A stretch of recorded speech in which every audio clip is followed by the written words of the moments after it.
en tout cas Penda Fatmata lii neex na non lii neex na. lii moom man booy bee laa faam kër si gaw si lii neex na. man booy bee laa faam. ban booy ban la ci jugal taxaw ma xool ko. mooy booy bi yor ñetti kii. booy kaay. booy bi ah. booy bi ah. da koy décorer kaay fii kaay yëgali kaay.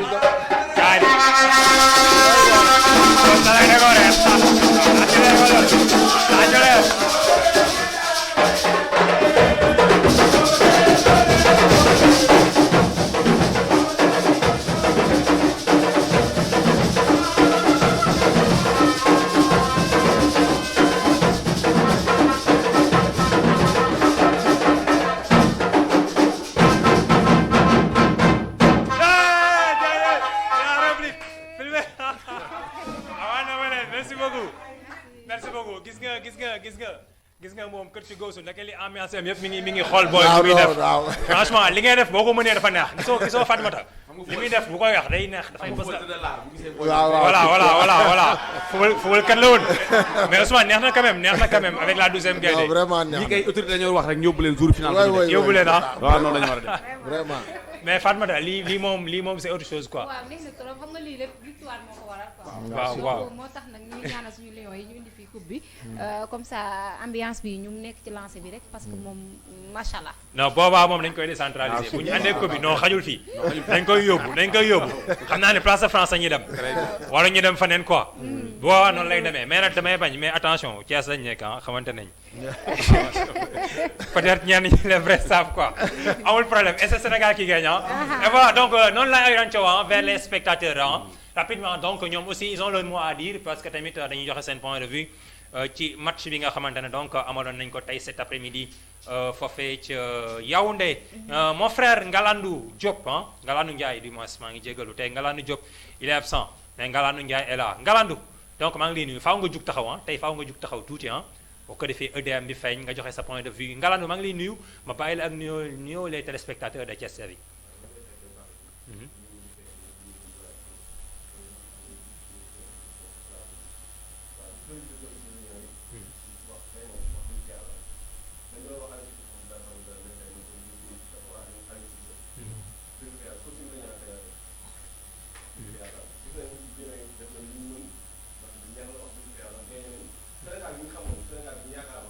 Sénégal gi ñu bëggoon a jàpp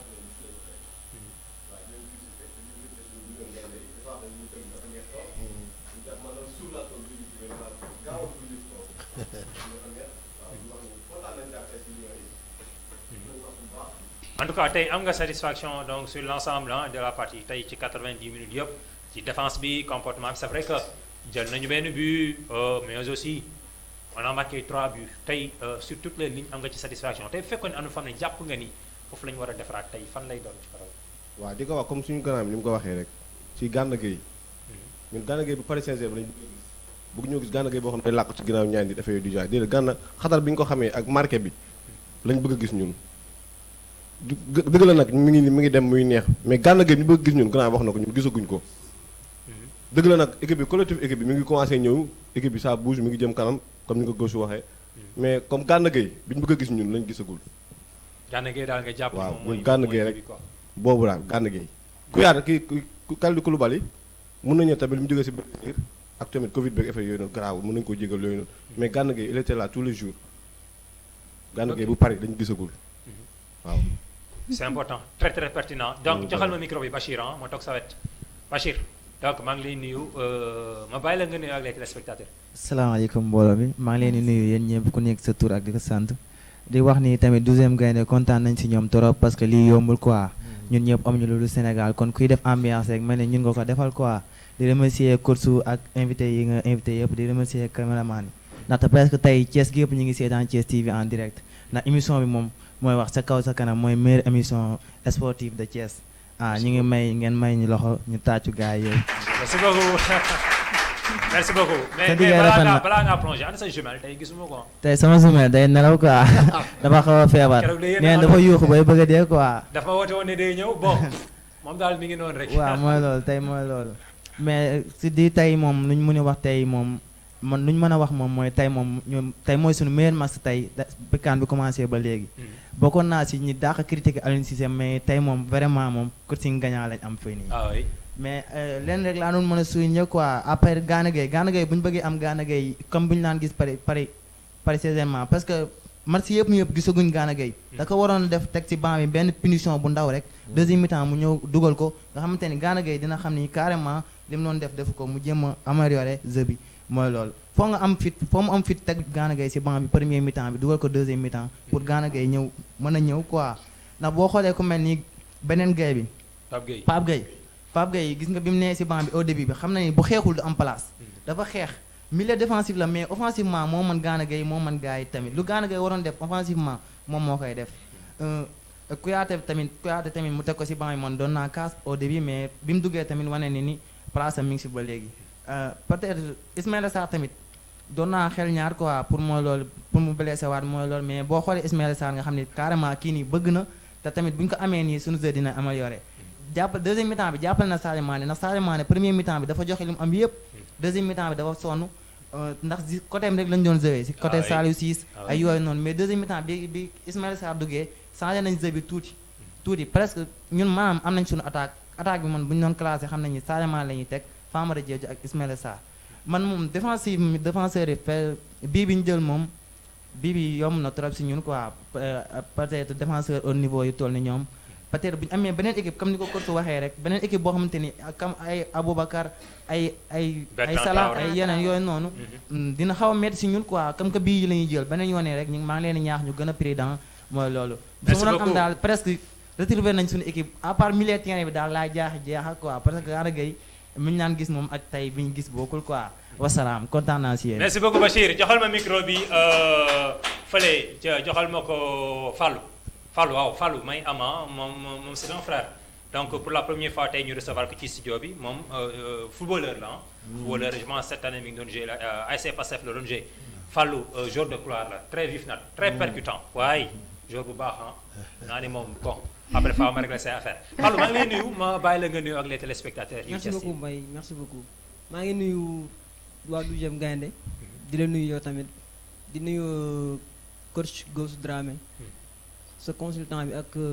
cette dame là juste pour ñëw ci li gars yi wax rek l'équipe a bien joué aujourd'hui on a vu une équipe très percutant juste ci benn lacune laa gis ci équipe bi rek mooy que su buñ ci entre-jeu bi dañuy am problème parce que au niveau du milieu de terrain damay gis que ni offensivement dañu war di daw ak balle bi pour gagner plus d'espace pour mën a jege camp yi et aussi tamit Aliou Cissé man dama gis ni dafa war a génne Boulaye Dia équipe bi. Boulaye Dia. doit sortir de l'équipe. on a un attaquant qui est très percutant koo xamante ni dafay xeex il ne football boo bëggee dugal bi wala nga bëgg a gagner da ngay bàyyi ut confort attaquant pour nga marquer il faut nga fight il faut nga xeex pour mën a dugal bi. taxaw ci say appui dëgg on a un Sadio Mané qui est très percutant donc man je trouve que il doit amener Bamba Dieng si possible le match qui vient mu indi Ismaïla Sarr puisqu'il vient de faire une bonne entrée. Ah oui. Pour équipe bi mën a am équilibre quoi au niveau de l'attaque. Défense bi aussi damay gis gars yi ñu naan Koulibaly man damay comprendre ci benn côté parce que il n'a pas l'habitude de jouer côté droite couverture côté droite bi daf koy déranger puisque gaucher la et on joue à deux gauches sur l'axe central donc équipe bi day xaw a jéng benn côté. c'est important. day xaw a jéng benn côté. donc il faut ñuy nangu Koulibaly yenn lacunes yi parce que amul habitude de jouer loolu ak Napoli il a l'habitude de jouer côté gauche di def couverture côté gauche mais bu dee fii bon. bu dee fii couverture côté droit bi daf koy xaw a indi tuuti jafe-jafe quoi. en plus je prouve que Gana Gueye il doit reculer ou bien on doit le sortir de l'équipe mu toog xaar ñu indi soit Cheikhou Kouyaté Nampalys Mendy Papa Gueye soit Papa Gueye reculer jouer comme 6 relayeur ñu am Nampalys Mendy ak pourquoi pas Pape Matar Sarr parce que c'est le seul joueur offensif de l'équipe c'est le seul joueur offensif de l'équipe en plus il sait bien tirer les coups de pied arrêtés on la voit avec les U20 il marque beaucoup de coups francs et il tire des corners vraiment très importants. Ah oui, c'est un joueur de classe. C'est un joueur de classe donc pourquoi pas Aliou Cissé mu jox ko sens même bu fekkee en 20 ou bien 15 de minutes ñu xool lu mu ñu mën a apporter ci phase offensive bi quoi mais à part ça moom je vois que l'équipe a bien joué donc ñu leen di ñaanal rek ñu continuer ci lancé bi et que fait-nous rêver quoi parce que ñun buñ juddoo ci yàggul ay xale lan ñu ngi peut-être quand niñ fekkee bëri na bëriwul 2002 même ñu ko fekkee liñ ci fekkee tamit ay nette rek lañ ci am xamuñ ci lu bëri donc fait-nous rêver ramène-nous la coupe et que ñu continuer di dem di jël ay yeneen trophée inchallah jaajëf très très pertinent joxal ma micro bi Thérèse ci sawet joxal ma micro bi Thérèse donc moom def naa ne premier journée la fi géej waaw dafa xawoon yaram dafa xawoon studenté en tout cas tey ñëwaat na 13 Nogay Guèye. maa ngi leen di borom nuyu ASC yéen Jaloore yi vas-y. waa gis nga di leen ziar di nuyu ñëpp. waaw man moom xam naa beneen sens laay génnee tey. parce que gars yi ñu ngi wax attaque milieu défense ñëpp. mais man fi may génnee mooy kan bi boo xoolee match yi yàqu yu bari ci surface yi lay nekk. carton rouge yi bari na. carton jaune yi bari na.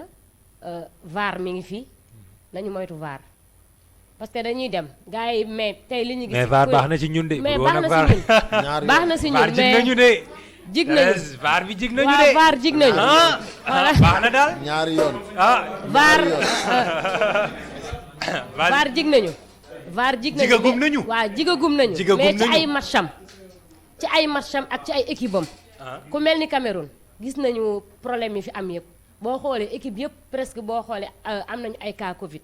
Cameroun amu ko tey fi mu toll nii moom moo organisé tey jii bu ñu demee dajeeg Cameroun du ñu may dara. man foofu laay waxee VAR jig nañu mais ak ay équipe am nañu moytu comme li ñuy wax rek défense bi des na défense bi des na trop trop. loolu nga gis waaw man loolu laa gis défense bi dafa des. défense benn bii la jël de depuis le début. waaw moom la ñu jël mais comme ni ko Ousmane waxee rek. dañoo dajeegul ak équipe boo xamante ne am nañu ay vrai attaquant. bu ñu amee ay attaquant yoo xam ne du ñu raté dinañ encaissé ba doyal li ñu toogoon jëluñu ko yëpp dinañ ko jël te bëgguñu loolu. bëgguñu loolu. xam nga Gana nag li ñuy wax man damaa yaakaar ne comme li kii wax rek il faut ñu teg ko ban. bu ñu ko tegee ban dina xam ni moom. moomul équipe bi du moom rek moo fa am place. dañoo war a teg Gana ban. le reste daal c'est bien daal baax na. merci beaucoup ñu tàcc ko bu baax a baax joxal ma micro bi Khadija joxal ma micro bi Khadija donc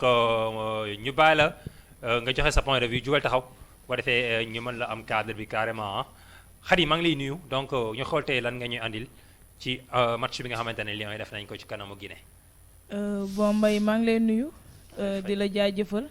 di la remercier encore une fois ci invitation bi di nuyu la femme là. Fatima Malaysia di la nuyu spécial parce que lu tax ma lay nuyu spécialement parce que ba ma ñëwee ci jotaay bi ba léegi mosuma gis mu invité benn dame te man dama bëgg ay kii quoi ay duels c'est-à-dire dama bëgg loolu challenge dama ko bëgg. bu fi àndee problème yow invité wu ñu la depuis kañ yaa ngi ñëw wala da nga bëgg génnee sa bopp ci daam yi Thérèse ñëw fi. Aïda Sy Dash ñëw fi non mais c'est ça xanaa xam nga la ma doon dàqal nga jël ko indi ko fii jël coach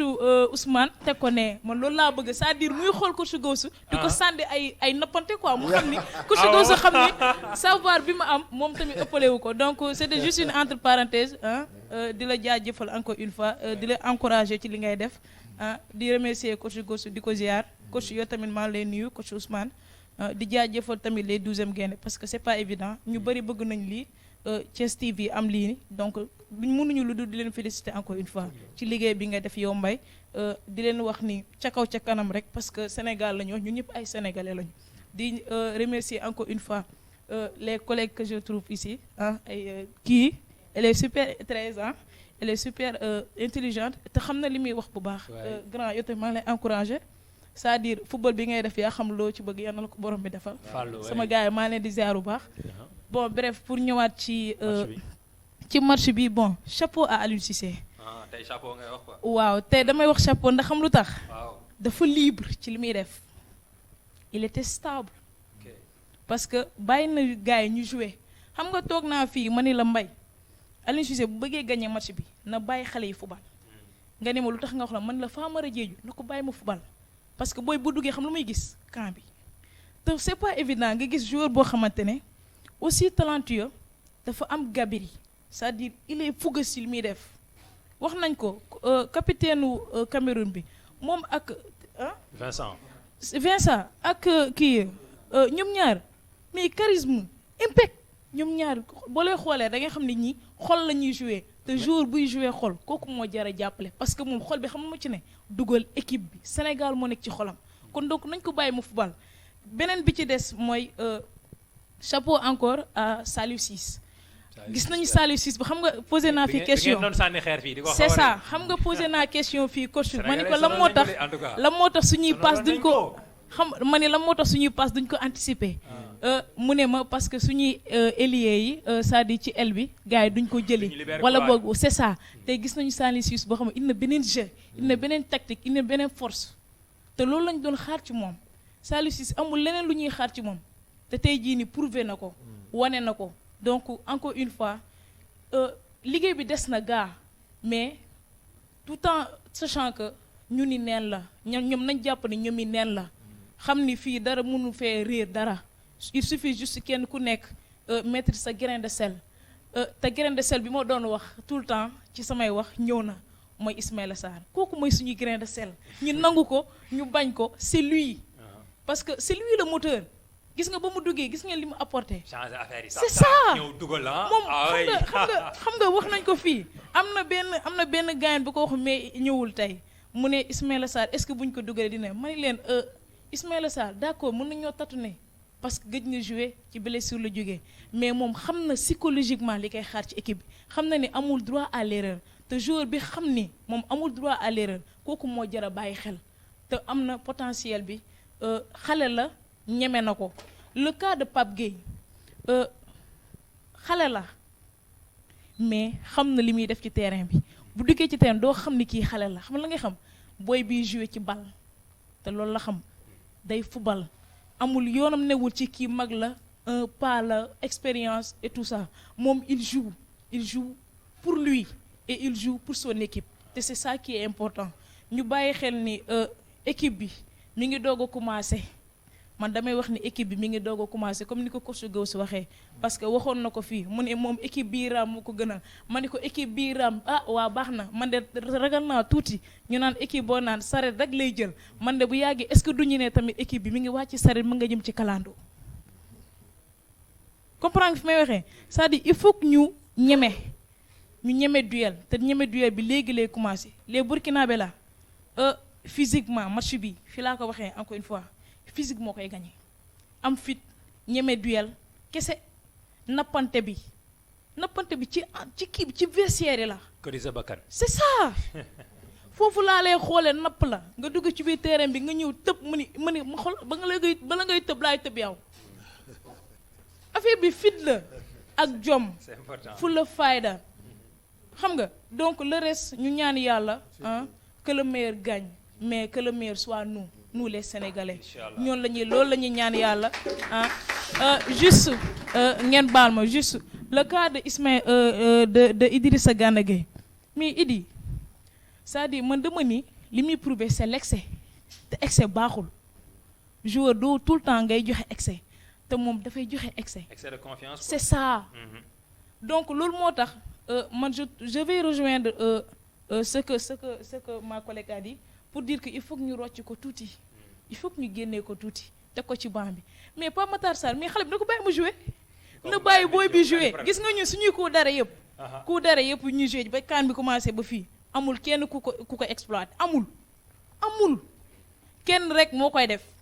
muy Pape Matar Sarr te mi ngi ci banc bi wala mu blessé mu bañ a blessé mu am temps de jeu mu bañ am temps de jeu même bu dee 5 minutes Aliou Cissé na ko dugal booy bi day jouer maa ko wax day jouer dina ci ñëw wasalaam merci beaucoup joxal ma micro bi kii sawet bàyyi ngañ donc temps bi ñuy dàq ji donc maa ngi lay nuyu bàyyi la ci 2 minutes nga tënkal ma tey sa gis-gis ci match bi bàyyi la ñu andi tey Mbaye maa ngi lay nuyu di la fay di nuyu coach Gauss la dame la di ko nuyu baax di nuyu waa 12e gaynde waaw tey man match bi félicitations à nos lions avant tout tey match bi li ma ci gis mooy Aliou Cissé ces changements sont entrés ils ont changé le match le cas d'Ismaïla Sarr bi mu doon tiit keroog maa ngi koy wax ñu naan ñu Ismaïla Sarr tey dugg na yàlla suturaal na ko dugal na but man daal équipe bi leen laa si gis Mbaye mooy saa bu ñu dee attaqué numéro 10 lañ soxla Mbaye Ismaïla Sarr ñaata match la toog jéewul kañ la gëj a joué ba yàgg na tey la joué 2 mois jéewul waaw léegi Pape Matar Sarr nañ ko essayé incha allah benn match Mbaye bu dee benn 10 minutes sax na ko joué ñu xool coup de pied arrêté ci football la bokk Mbaye boobu ba léegi amuñu benn coup franc boo xam ne mën nañu koo dóor mu cadré. mais nag problème coup de pied arrêté yàgg na Sénégal de saa yi. waaw du léegi de kooku depuis 2002 dépense nañ ko ñu naan koy à part Henri Saivet moo fi xawoon a jaar. mais Mbaye les coups de pied arrêté Mbaye. problème boobu. yàgg na fi de. waaw mais Mbaye xanaa le minimum Mbaye xanaa mën nañu koo exploiter sax passe attaquant bi sax tey Sadio Mané tey bi muy joué tey li ma gëj a gis ci équipe tey laa gis joué jouer avec des profondeurs jouer benn ci biir surface yi les petites 1-2 là loolu gisuma ko woon ci équipe bi te maa ngi koy commencé gis kon cela veut dire que l'équipe est en train de monter en puissance léegi nag li si des nag nañ ko teg ci loxoy suñu borom rek ñaan yàlla mooy ñun dama ñu coupe rek. merci beaucoup Baye Ngagne donc joxal ma micro bi ñëwal ci kanam joxal ma ko Iba Dieye Iba Dieye voilà mon frère donc tey moom moo andi délégation 12e Gaïndé bi gars yi ma leen ñaan ngeen tàccul ma Iba Dieye ba pare tàccul ma s'il vous plaît tàccul ma seen président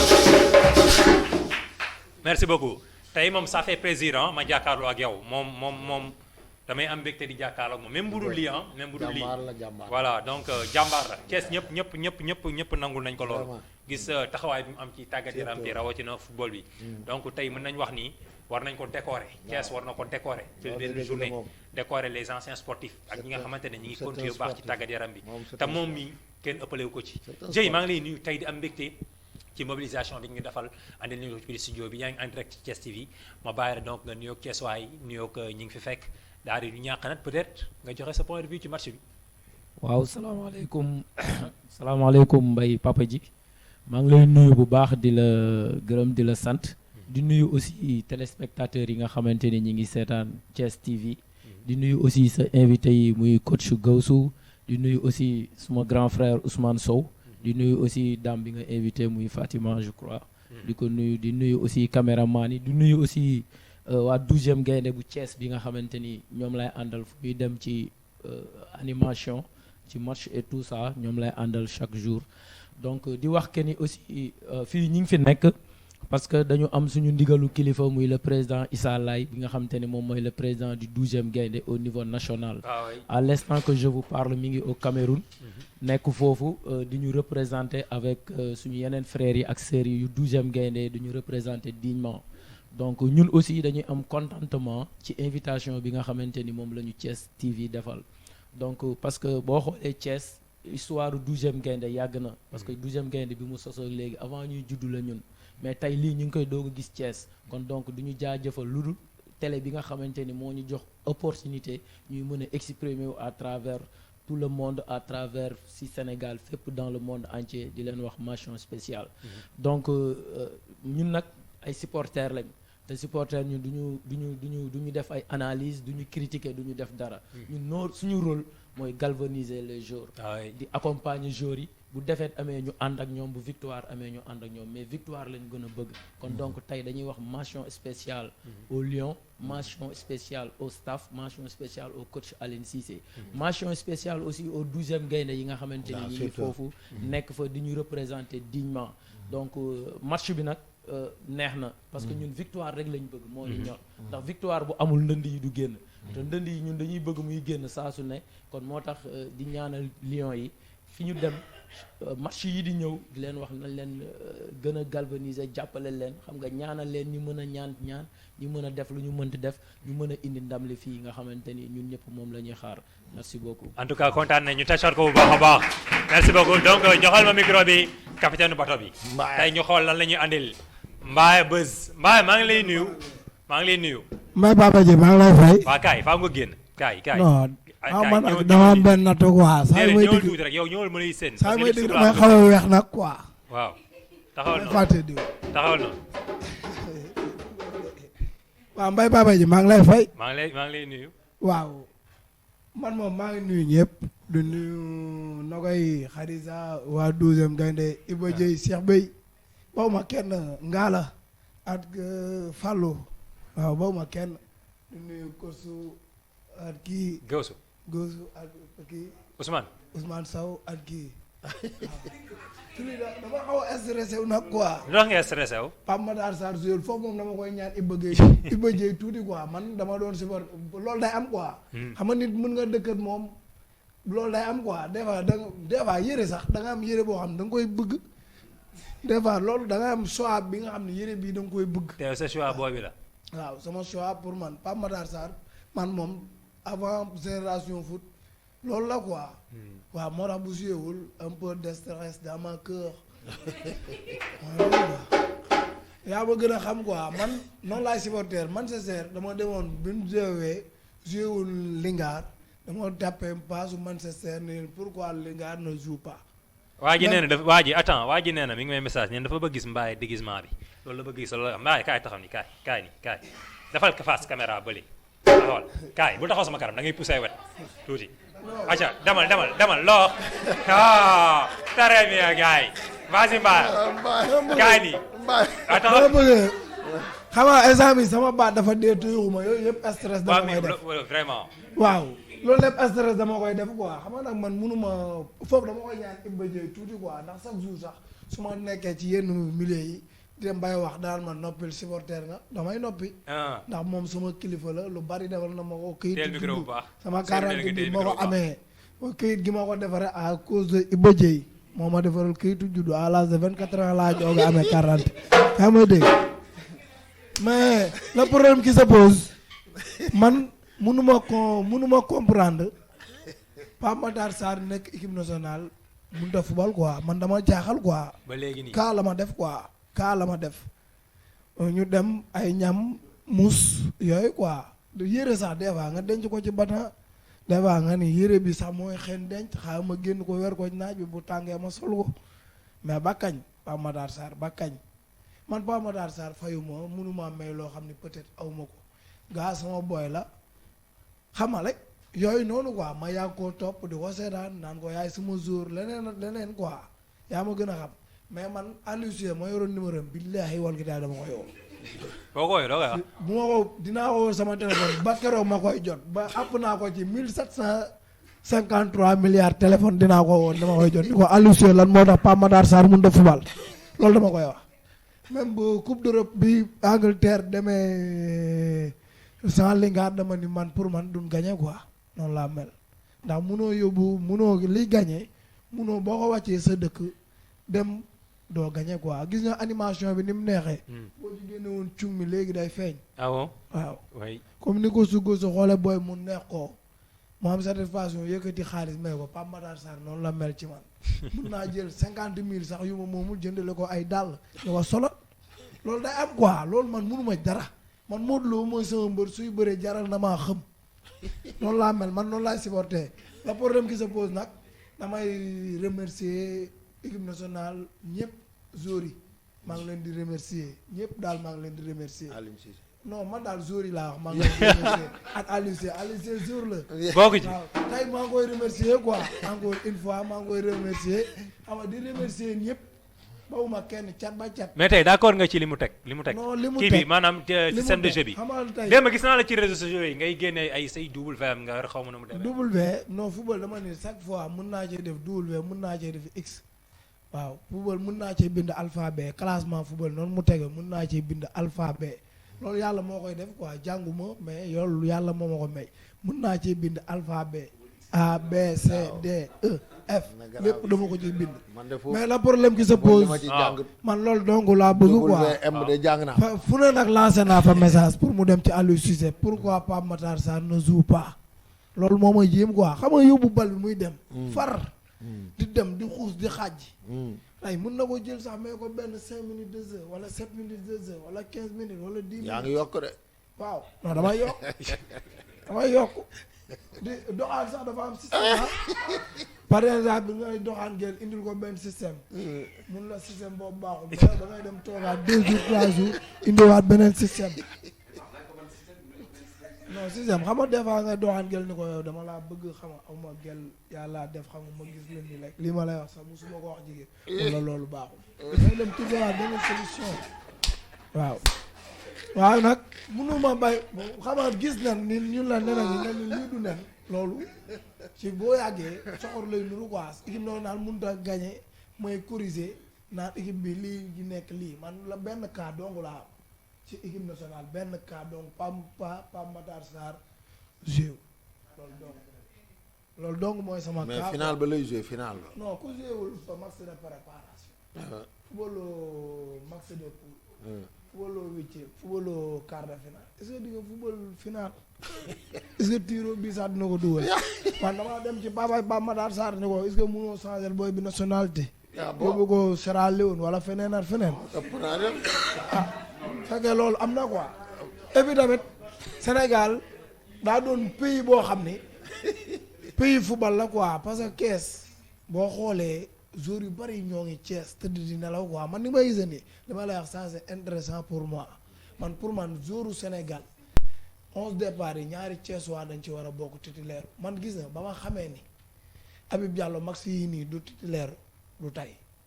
bu gars yi complété du football du sax échauffé wu waaw. parce que lan. non daa am loo xam ne tey bu jugee ci jour yow mi koy supporter war nga mën a gis ni jour bii kat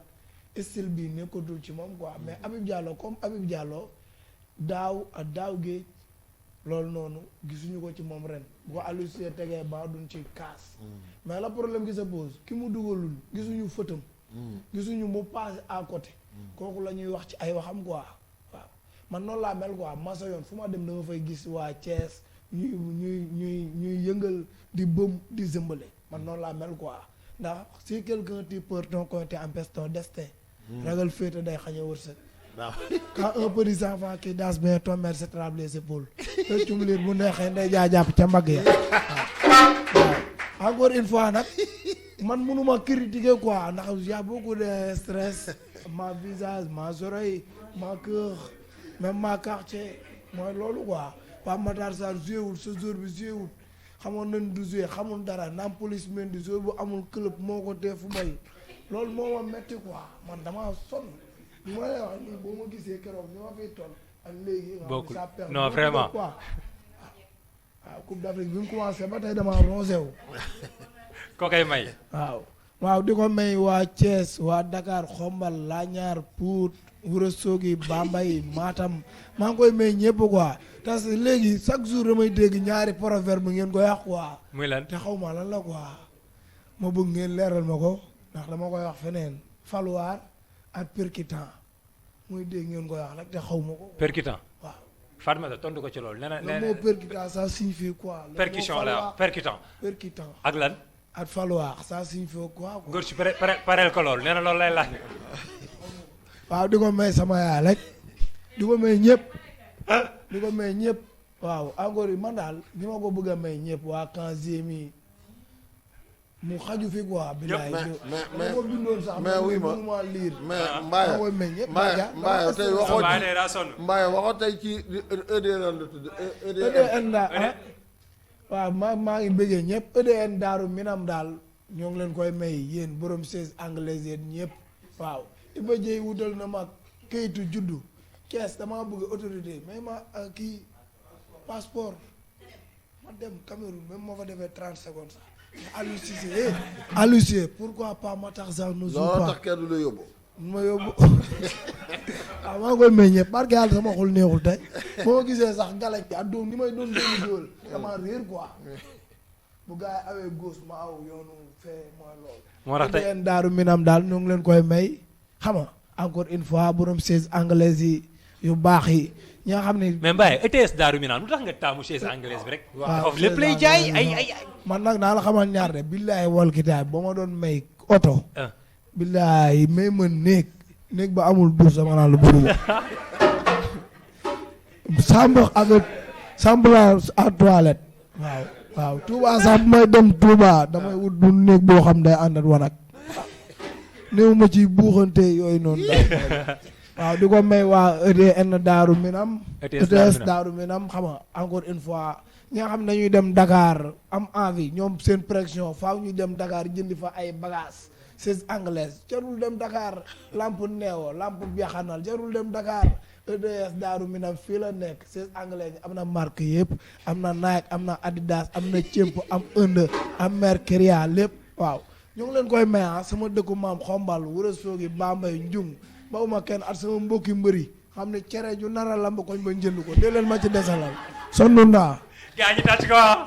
gaa yi tàcc ko merci beaucoup merci beaucoup c'était Mbaye Beuz capitaine bato bi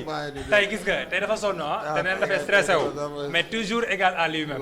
donc kenn de moom voilà en tout cas merci beaucoup Mbaye bon ci intervention bi donc noonu la ñuy defee rek daal di def dernier tour du table daal di wax ci prochain match bi nga xamante ne donc moom mooy nekk Sénégal Burkina Faso Fatmata wax na ko sànq prévu mercredi 19h à Yaoundé Toutou Anne bu Thiès TV Toutou Anne bu Walf FM actuellement mi ngi ànd ak ñun en direct ci émission bi Toutou merci à toi ma sœur adorée ma lay kontaane bu baax a baax actuellement mi ngi seetaan la Thiès TV ci plateau spécial CAN Cameroun 2021 Fatmata prochaine étape les demi-finales donc là moom dernière carré bi donc commencé nañu ko miin parce que on était là la dernière édition on est revenu donc war nañ ñëw mën a jàll tey naka la ñu war a mën a aborder match contre les Burkinabés est-ce que jàpp nga ni war nañu mën a mettre benn stratégie boo xamante ne donc bu ñu ko mettre en place war nañu mën a gagner sans trop forcer. Mbaye je vais revenir sànq par rapport ak li ma waxoon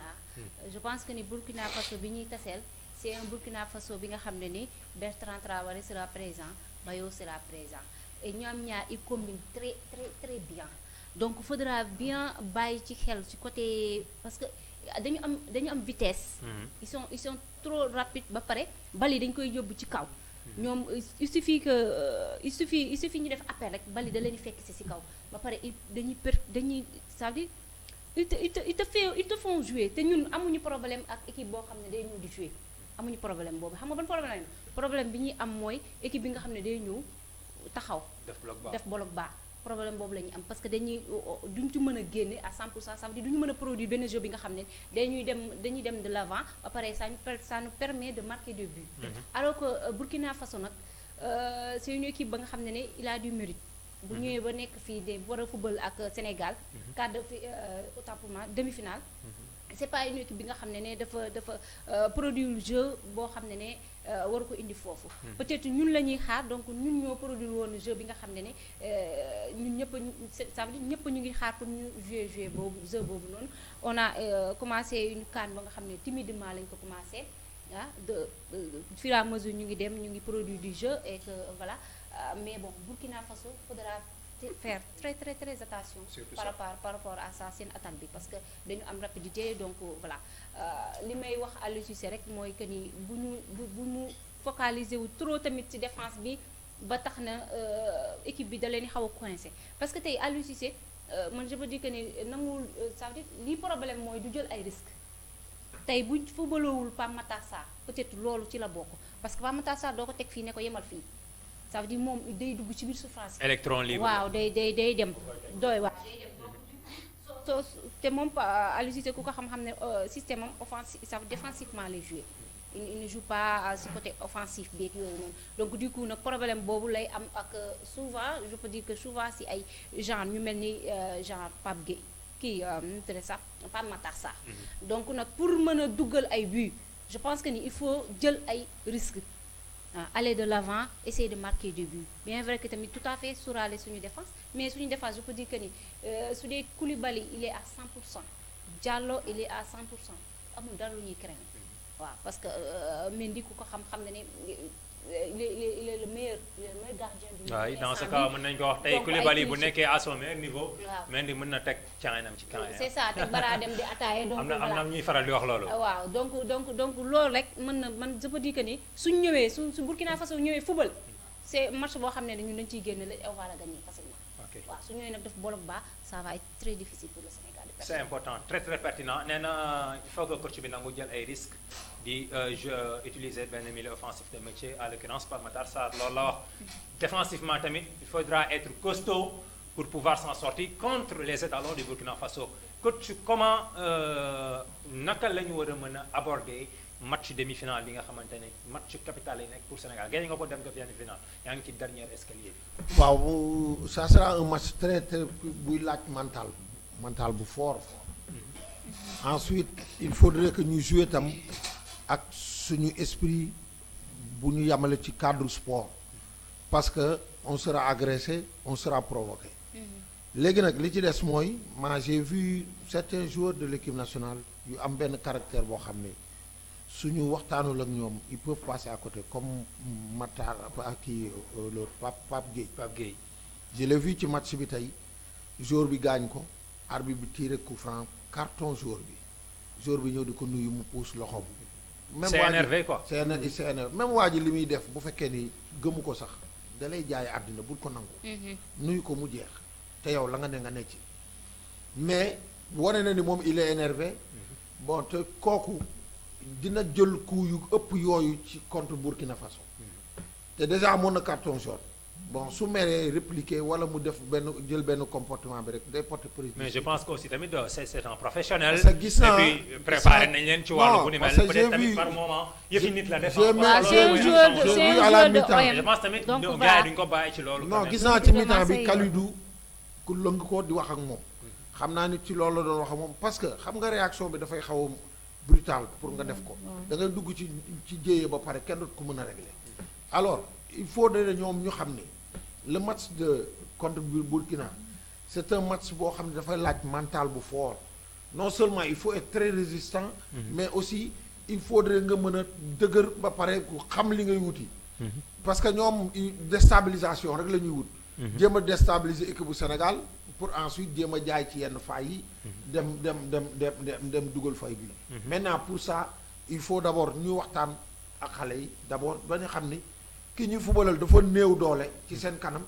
donc argument yi yépp dina ko jéem a indi pour déstabiliser équipe bi ensuite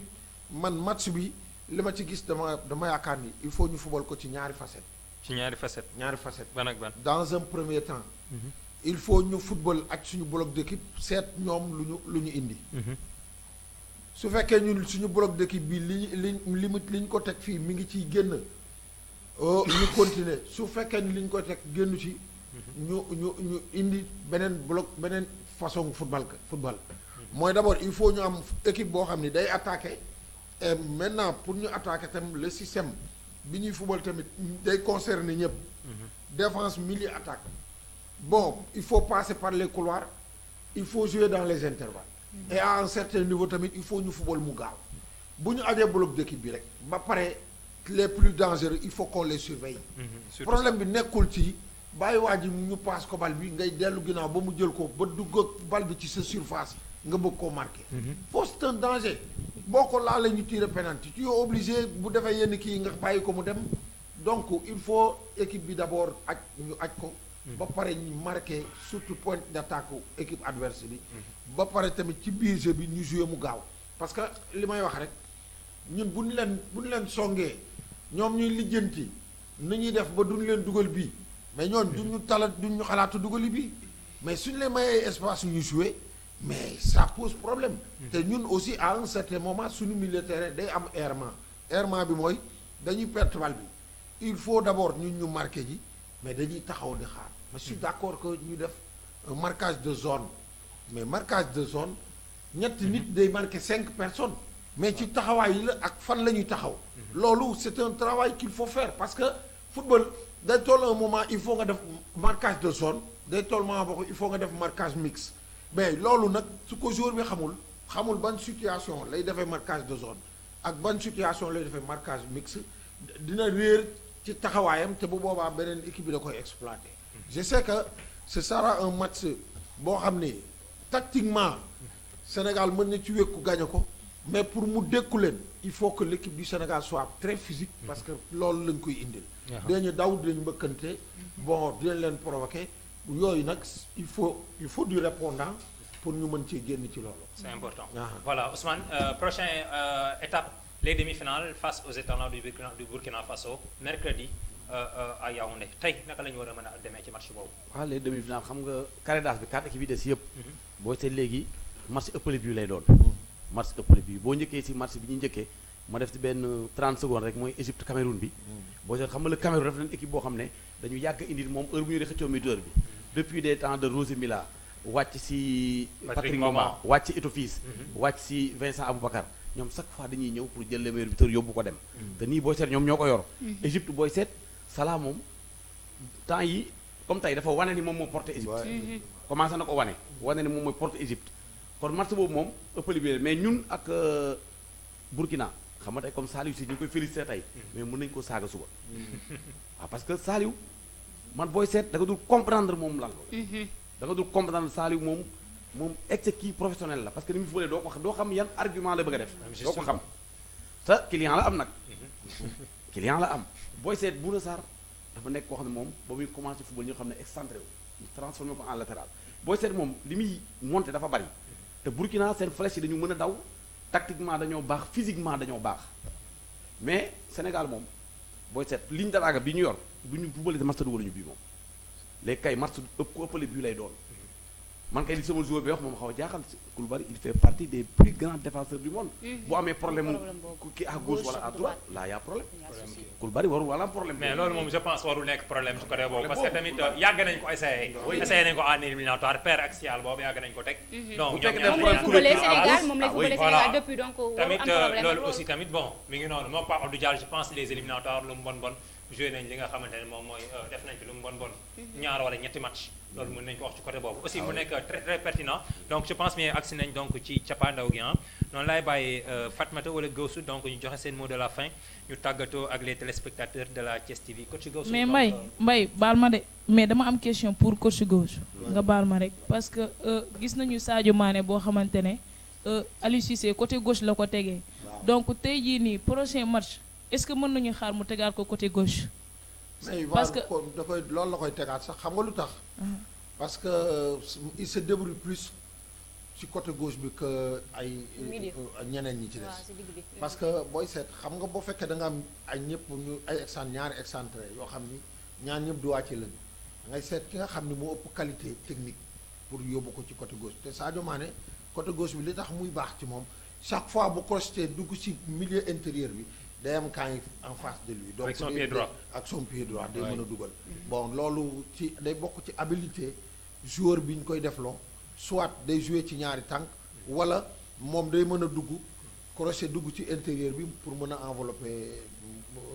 dugal. parce que bu crochet rek day janoo parce que boo seetee Sadio li muy centré bëriwul. donc day bëtt ñëw dagg ci côté kii bi ñëw am cadre camp yi loolu mu def passe en profondeur. donc loolu te bu dee yeneen joueurs yi. donc loolu dañ ko mën Ismaïla day déborder centre. Ismaïla day déborder centre. voilà donc Sadio toujours day def ni dugg nii. donc bu duggee rek moom booy seet en général day janoo camp yi. te day nekk ci pied fort am. bon loolu moo tax xam naa ñu koy dugal foofu. parce que moom am na qualité yooyu. donc loolu moo nekkoon question parce que dañoo gis à un moment donné c'est-à-dire mooy suñu deuxième bi ba muy dugg loolu la def mu ubbil Saliou Ciss c'est ça loolu moo taxoon ma ni est-ce que Aliou Cissé dina am risque dina jëlaat risque tegaat ko foofu noonu noonu la koy defaat donc tamit yàgg na fa jouer noonu la koy defaat c'est ça en plus c'est très très pertinent aussi question la boo xamante ne bu dee lu tuuti rek je pense que coach li mu ci jot a génne c'est quelque chose boo xamante ne donc xam-xam génne et aussi Mbaye ñu ba Saliou Ciss man reproche bi ma koy def tuuti rek mooy par rapport ak bu yoree bal il cherche toujours Sadio Mané. erreur boobu lay def ça veut dire bu gisulee Sadio Mané rek il a du mal à faire def benn passe boo xam ne dafay dem de l'avant alors que loolu nag day indi benn problème ci attaque bi. si trouvé wul Sadio Mané y a d'autres am na Diédhiou am na Boulaye wala na passe na def une passe mais na def beneen option mais na bàyyi di chercher chaque fois Sadio Mané. daf ñuy tardé d'abord c'est le collectif donc loolu mooy affaire bi très très pertinent. d'accord donc loolu rek moo nekkoon question bi maa ngi lay remercier encore une fois di remercier maire mi ngi may seetaan ak Fatima Saturne tamit mi ngi lay bàyyi xel bu ko fàtte Saturne Ndione ok merci. merci beaucoup donc mon frère Saturne Ndione depuis Prestige TV moom bon nit ku baax la nit ku yàlla baaxal donc yàgg naa ko wax te du ma ci mës a jóg parce que tamit loolu laa ko xamee donc mu nekk un très grand monsieur donc ci wàllu audiovisuel fii à Thiès merci beaucoup Saturne non sa copain baala ma nuyu ko tey. waaw nuyu ko mais sama boy la quoi. sama copain maa ngi moom a nekkoon démb ak Saturne. yéen a nekkoon ah. oui.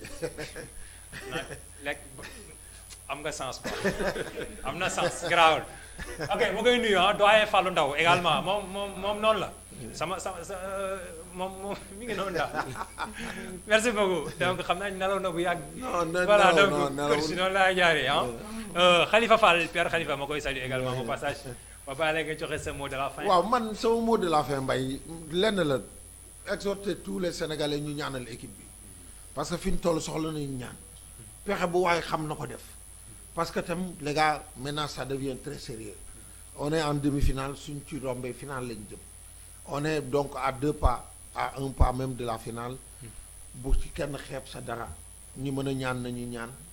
ñi mën leneen nañ ko def parce que soxla nañ ko te dafa naa ni li ci ëppoon romb na bon li may wax nag mooy ñaan yàlla may ñu ndam ba ñu indi fi coupe bi parce que tamit loolu rek mooy objectif bi te Sénégal toll na fu mu war a gagner coupe te war na ko mën a gagner donc man daal loolu laa ci wax di remercier tamit ñëpp ñi ñuy seetaan di remercier aussi Ousmane remercier aussi Fatima bon remercier aussi 12e Gaïndé bi vraiment tey amoon nañu beneen plateau bu relevé bon dama defe ni nag victoire war nay am toujours parce que day tax plateau bi gën di neex waaw di gën di neex Iba Dieye aussi je le remercie parce que man c'est quelqu'un que je connais depuis très longtemps mu nekk ci lii di ci yëngu c'est pas dans le football rek même moi je l'ai vu ci tournoi volleyball tournoi rugby muy animé comme ça donc moom c'est un sportif bon boo xam ne tamit au niveau de Thiès mi ngi bàyyi wàllam ci sport bi di koy remercier aussi di koy ñaanal yàlla waaw yàlla jàppale ko moom lu def Ziguinchor mi ngi fa tege non parce que ñoo àndoon man Aline Sitoé Diatta man yóbbu naa ale Kasaay kooku moom xam na ñi demoon xam nañ xam nga man yóbbu naa Seneps Ziguinchor dafa naa ñoo ànd ñoo àndoon daaw Iba Dieye ne ci côté tribune bi waa ale Casa nekk ci côté tribune bi Iba Dieye di animé ba waa ale Casa jéggi seen tribune ñëw lëngu ko di simile ak moom loolu ku mënul li ngay def doo ko def te ku xam ale Casa xam ni ku ko affronté am nga loo mën bon donc ñu koy ñaanal di ko remercier aussi moom tam di ñaan tamit télé bi tamit yàlla yóbbu ko ci télé yi gën a kawe ci monde bi parce que tam ñun moom la ñu am en tant que Thiessois moom la ñuy tiitaroo bon liñ ñi permettre nii ñi di ko def xëy na ci yeneen télé yi tamit fii moom je crois que suñu bos la parce que man même peut-être ci yeneen télé yi am na heure yoo xam ne comme yi suñu ma ci wax dama wax du ma ñëw parce que Thiès TV laa jëm bon donc loolu aussi dañuy ñaan yàlla yëf yi gën a yokk bon ba mu am ampleur boo xam ne sax dina weesu suñu njort ñun ñëpp di ñaanal DG bi di ñaanal ñi fi liggéey les techniciens qui sont vraiment très sérieux et gëm seen liggéey aussi bon di la ñaanal yow aussi Mbaye parce que tamit quoi qu'on dise bu du woon yow tam duñ fi ñëw ba di fi wax ba kenn duñu fi gis bon donc aussi yow tam ñu ngi lay remercier di la ñaanal tamit li nga nekk yàlla yokk defal la ci ay xéwal yu kawe sa njort di nuyu waa Thiès yëpp wasalaam. Voilà, donc on se donne rendez-vous Inch'Allah, mercredi ah Inch'Allah mercredi ak lu mën a xew ah ñu toog ñu débriefé ci kàttan yàlla mais Inch'Allah donc dina fekk nag donc ñu toogaat gën a di savourer suñu final yàlla mën na ko et puis am nañ yaakaar on reste optimiste ci côté boobu voilà donc yow Ousmane yow moom vraiment donc man kontaan naa quoi kontaan naa franchement maa ngi lay remercier du fond du cœur parce que nit la ko nga xamante ne yaakaar naa ni mun naa ne bi ñu xamante sax tax xooy wala bi ñu miinante yàggul mais sport bi la ñu xamante mais booba léegi aussi mu nekk loo xamante ne moom xam na ko man xam na et puis mu nekk loo xamante ne donc damay ñaan rek yàlla bu yàlla tas yaakaar daal yàlla bu yaakaar tas donc mu nekk nit ku ñàkk ki ñaan donc tey ñu am mbégte dalal ko fi te du ñu mës a jugaat tamit bu ñu amatee opportunité woowaat ko mu ñëw ñu partager ak mu plateau yu mel nii donc mu nekk un très grand monsieur nekk le frère du monsieur le maire Louis Sow le maire sortant donc ñu koy remercier Ousmane sa mot de la fin ma bàyyi waaw mot de la fin xam nga grand gosu comme sport dafa yaatu comme leen sa universitaire xam nga tey Fatima li muy def de gërëm ñëw ba fii moo lay wan lépp benn la mais métier boo si dugg par exemple da ngay seet par exemple référence ñi nga xam ne ñi mën nga def ak ñoom ñi nga xam ni da lay leer ni yéen a bokk point de vue loolu day am solo te moom da si bokk dama koy wax chaque fois ne ko li nga dama koy suivre le même groupe bi heure bu dugalee rek dama koy wan ni maa ngi lay suivre heure bu dugalee lu mu dugal il faut ma commentaire si parce que war ko ni maa ngi suivre li ngay def parce que nit aussi mën nga ko mag mën nga ko def dara mais bu fekkente ne li muy def gëm nga ni li gis nga sa bopp da nga ko war di apprécier man nag appel laay lancé rek comme le 12e Gaïndé xam nga demi-finale fête la mais demi-finale moom mooy match moom la ñëpp yi xaar même fekkee distance mënuñoo dem mais les autorités ak appartenant politique bu mën doon dañoo war a sumb yooyu jàppale leen même mercredi ñu def promenade benn écran géant boo xam ne ñoom day mel ne Cameroun lañ nekk. organiser fan zone ñu ñëw foofu ñëpp ñëw fa. mais à Thiès moom parfois bon. c'est un peu dur quoi. parce que c'est un peu dur c'est idée yooyu yëpp. waaw xalaatoon nañ ko mais. c'est vrai. yàlla baax na daal mais bu ñu ko doxee war na mën a nekk d'ici mercredi. gars yi ñëw ñu def ko foofu. mën na nekk war na mën a nekk. parce que final fête la le jour de la finale fête lay doon. def benn fan zone foofu vraiment def mention spéciale Fatima nga xam ne vraiment xam nga déplacé wu zone ba zone ñëw. xam nga loolu presque defalu ko mbay ñun la ko defal. parce que booy seet fii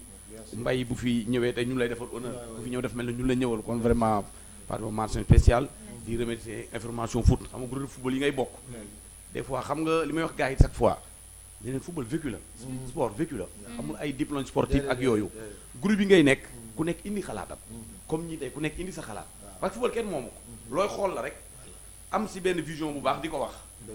mais nag ñun ñi nga xam ne yàlla doon toog si télé yi am na si ñoo xam nag dañuy ko doon foog ni ñoom la fekk affaire bi du foofu mbay affaire bi mooy nga déglu nit ñi wax seen xam-xam nga booleeg bi nga yor boo toogee ni ko jéem a xam moo tax des fois daal il faut yow moom ma lay remercier personnellement comme ni nga wax rek xam nga xam naa waaw defe naa loolu moom solo yàlla xam na yàlla bi yaagaa tas en tout cas merci beaucoup ah gars yi Fatmata oui Mbaye ma bàyyi la nga jël en tout cas doyalu ma seew ah oui la charmante Fatmata gis nga ko nii ndeysaan toujours égal à elle-même waaw moom kenn la fi en tout cas mais c'est vrai daan na ko ci phase nationale yi c'est vrai ah mais gis mais toj na phase yi boo doon teg lépp alors gars yi xam nañ ko voilà la dame de Bargny borom du fils Mbaye Papa Ji merci beaucoup Mbaye sama dernier mot moom mooy mot de remerciement lay doon vis-à-vis ak yow parce que c'est pas évident xam nga milieu bi moom yaatu na mais xaw na kii doy waa tuuti donc ku ñàkk ki ñaan rek mooy mën a éviter moroomam ci li muy yëngu donc je tenais à te remercier vraiment di remercier aussi waa Thiès TV di remercier Kosu Dramé oui di remercier aussi sama doyen laa koy wax parce que ku la jiit ci métier rek mooy sa doyen la donc plateau bi am naa fi jàngat naa fi am na lu ma ci jàngee lu bari loo xam ne c'est un plus pour moi et loolu c'est grâce à toi donc merci di remercier aussi 12e Gaïndé ñi nga xam ne def nañ fi ambiance di remercier les braves dames parce que c'est bien di gis ci milieu sportif bi ay jigéen donc du affaire bi du fawum góor kese bu nekkee fawum góor aussi ñun jigéen ñi am nañ ci wàll parce que dañuy suivre comme yéen donc voilà di leen remercier bu baax di leen encourager aussi di la wax ne ça a été un réel plaisir d'être ici Mbaye merci beaucoup en tout cas le plaisir est partagé en tout cas merci pour la disponibilité donc merci d'être là encore une fois donc man aussi maa ngi lay remercier du fond du cœur parce que tamit moom li ma wax ci Ousmane rek laay wax moom suma xarit la mais du question de loolu moo fi ñëw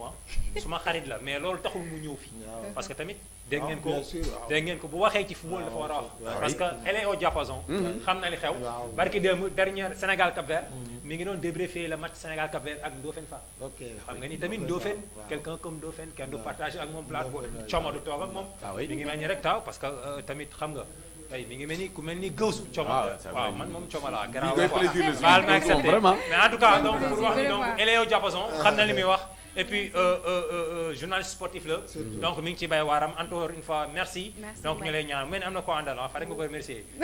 waaw di nga remercier c'est sama kii la sama neveu la waaw maa ngi koy remercier bu baax a baax parce que bàyyilu bàjjanam mu ñëw Thiès kese mu dana day accompagner bàjjanam donc merci Moussa maa lay remercier bu baax di remercier aussi de passage sama famille ñëpp sama yaay samay sœurs ñoom ñëpp donc ñoom ñu ngi seetaan Thiès TV via les réseaux sociaux donc maa leen remercier di leen def coucou di def coucou tamit sama turandoo depuis Paris di ko wax ne voilà sa turandoo t'aime beaucoup. C'est important en tout cas chers téléspectateurs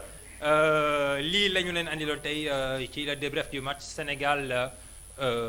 Guinée équatoriale donc permettez-moi toujours rek donc may remercier Papis Diallo dama ko dekk micro barki démb donc mu am lu ma waxoon donc déjà benn bi moom féete na géej maanaam féete na boor daal di ma ndekki la añ ak reer Papis ndekki li moom lekk nañ ko rees na ak jàmm weesu na léegi mu des añ bi non ndekki bi def nañ ko ba pare je pense c'était waaw wara noonu la juumuma de non ndekki nañ tey ndekki nañ léegi añ bi moo des voilà non samay réalisateurs yi jinne lañ samay réalisateurs yi merci beaucoup Lamine Junior donc jinne la Lamine je pense jox ma ko Lamine jox ma ko Papis dafa am lu ma waxoon ma rappelé ko téléspectateurs yi defe naa dàqal ma ko du ñàkk xam naa dina xaw a compliqué mais Lamine jox ma ko rek jox ma ko ba tey ma teg Gawsu Dramé maa ngi lay nuyu jantal grand tic tac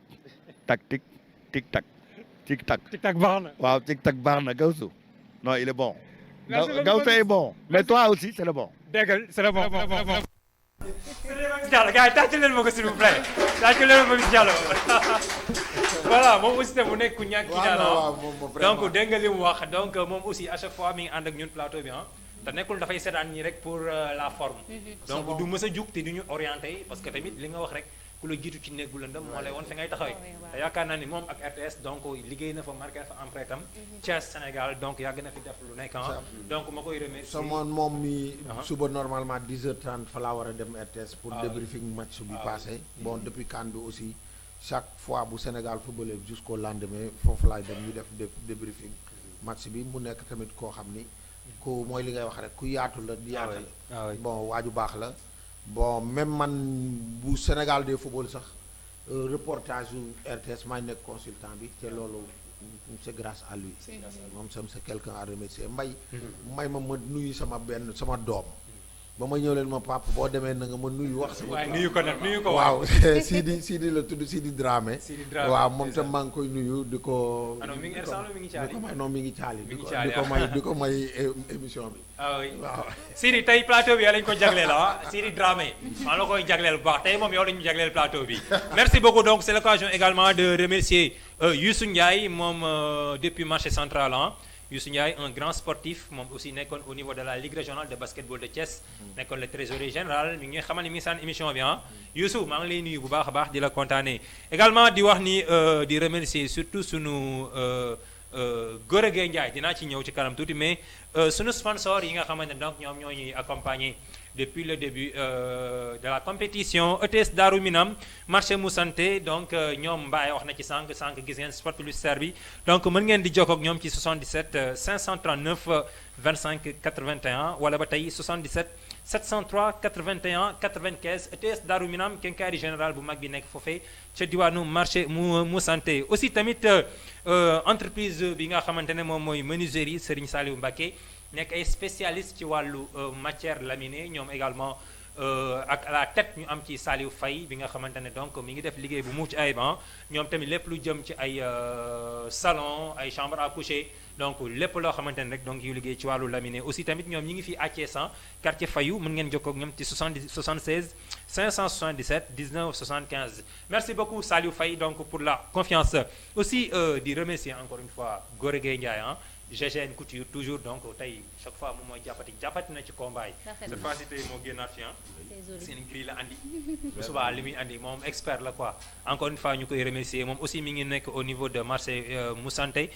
Gora Gueye Ndiaye Couture 77 464 37 34 77 464 37 34 Gora merci encore une fois ñu ngi lay kontaane bu baax di jaajëfal équipe technique bi yëpp équipe technique bi Seydou ci cadrage bi àndoon ci ak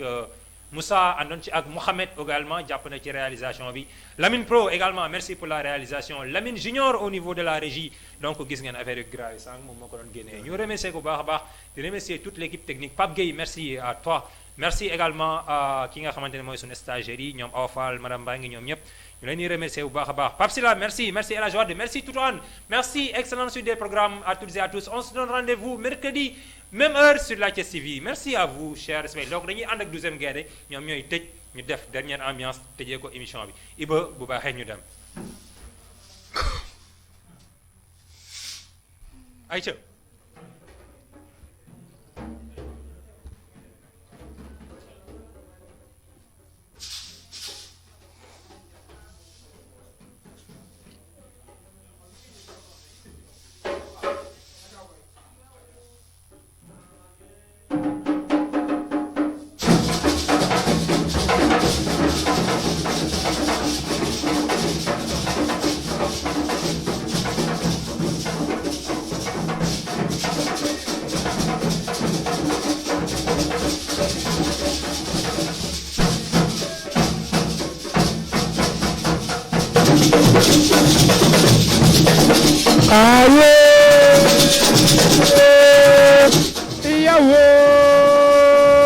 Sénégal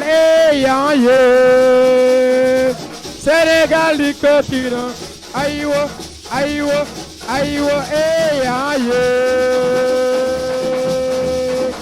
aye yawo Sénégal aye Sénégal di continent aywa aywa aywa aye aye yawo baba aye babe di katina aywa aywa aywa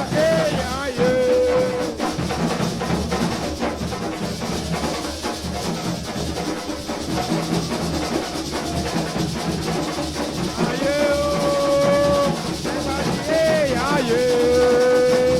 Papa di katina aywa aywa aywa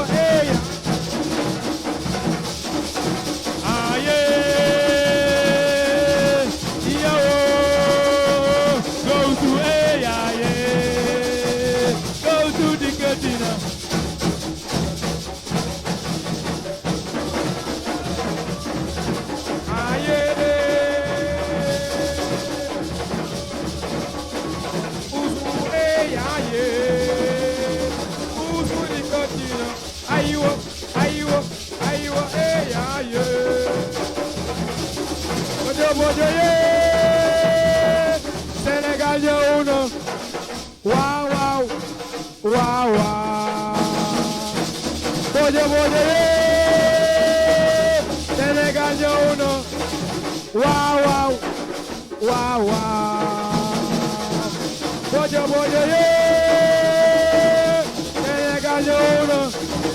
Waaw waaw. Waaw waaw.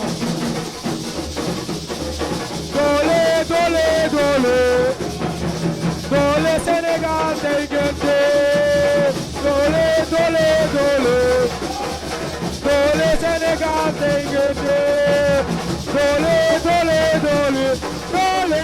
doole Sénégal tey gënte. Karate dewo. Karate wo boy mande. Karate dewo. Karate wo boy mande. Dewo dewo. Dewo dewo. Sarai dewo dewo. Karate wo boy mande.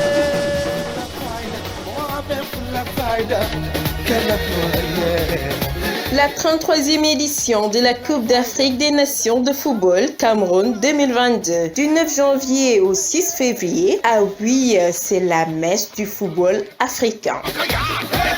Vous aurez des plateaux spécialement garnis d'experts sur